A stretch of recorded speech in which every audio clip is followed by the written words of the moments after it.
भगवान कृष्ण की बातें भगवत गीता में भगवान श्री कृष्ण कहते हैं, मन का बेचैन होना उसका स्वभाव है। हमारे मन को लगता है कि अगर वह अलग अलग बातों के बारे में सोचता रहेगा तो हमें आने वाली हर मुश्किल और मुसीबत से बचा लेगा, पर ऐसा होता नहीं है। हम अपने जीवन का काफी अधिक समय सोच विचार करके परेशान होने में निकाल देते हैं। भगवान श्री कृष्ण कहते हैं कि मन का यह स्वभाव बदलना मुश्किल जरूर है, असंभव नहीं। अच्छा, अब आप एक बात बताइए, क्या आप कौए को कह सकते हैं कि वो कांव कांव की आवाज ना करे? या फिर क्या आप किसी मेंढक को कह सकते हैं कि वह पानी देखते ही ऊंची छलांग ना मारे? हमारे मन का भी कुछ ऐसा ही है। जीवन में कुछ भी होता है, अच्छा या बुरा, हमारा मन उस पर कांव कांव कांव करने लगता है। कांव कांव से मेरा मतलब है चिंता करना, व्याकुल होना। कोई बुरी बात होती भी नहीं है और मन परेशानी की ऊंची ऊंची लपटें लेने लगता है। कभी कभी तो मुझे ऐसा लगता है कि हम में से कई लोग सिर्फ परेशान होने के लिए जीते हैं। सारी परेशानी, पीड़ा, दुविधा अक्सर हमारी मन की बनाई हुई कहानियां होती हैं। भगवान श्री कृष्ण हमें हमारे मन को शांत और स्थिर करने के लिए 2 उपाय देते हैं। पहला, ध्यान लगाना या मेडिटेट करना। दूसरा, वैराग्य भाव सीखना। अब ध्यान या मेडिटेशन शब्द सुनते ही आप में से कई लोग कहेंगे कि आप आंख बंद कर सांसें अंदर बाहर नहीं ले सकते।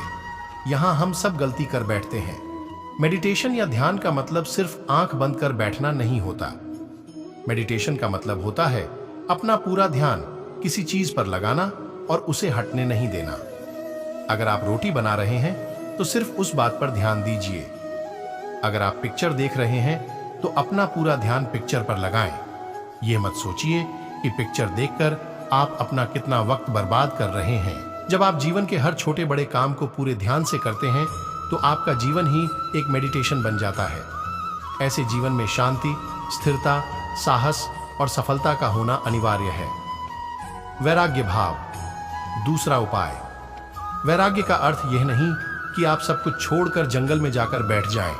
वैराग्य का सच्चा अर्थ है कि आप जो काम कर रहे हैं उसका क्या नतीजा या रिजल्ट निकलेगा उसकी चिंता ना करें।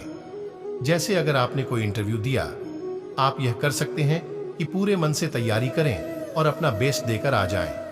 वह नौकरी मिलना या ना मिलना आपके हाथ में नहीं है। इस नतीजे के पीछे अलग अलग चीजें हैं जो आपके बिल्कुल कंट्रोल में नहीं। तो जिस चीज के बारे में आप कुछ कर नहीं सकते उसके बारे में चिंता भी ना करें। यही वैराग्य का सच्चा मतलब होता है। और यही है भगवान श्री कृष्ण का दूसरा उपाय मन को चिंता की लपटों से बचाने का। याद रखिए, आप पूरे के पूरे इंसान हैं, समझदारी, संयम और कुशलता से भरे इंसान।